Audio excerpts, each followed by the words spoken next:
spécial des Nations Unies sur le Burundi va présenter son premier rapport au Conseil des droits de l'homme dans le cadre d'un dialogue interactif dans lequel les différents États membres des Nations Unies vont faire des interventions. Donc on espère vivement que différents partenaires du Burundi, l'Union européenne, les États-Unis et d'autres vont spécifiquement demander la libération de Tony Germain-Nkina dans leurs interventions.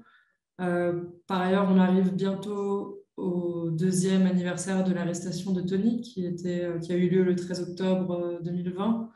Donc, je pense qu'on arrive dans une phase aussi où on espère qu'il y ait un mouvement général dans la communauté diplomatique, la communauté de la société civile, pour vraiment pousser les autorités à libérer Tony, qui est emprisonné après un procès dans lequel aucune preuve n'a été présentée de sa culpabilité, et donc qui est emprisonné injustement et qui devrait être immédiatement libéré. Les autorités burundaises souhaitent clairement améliorer leurs relations avec différents partenaires internationaux, comme l'Union européenne et d'autres.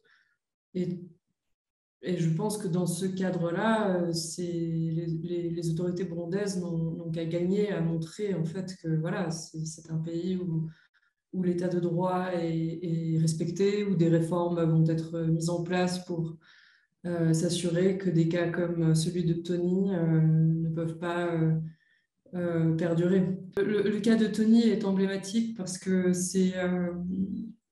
il serait la dernière personne associée avec le mouvement de défense des droits humains qui a été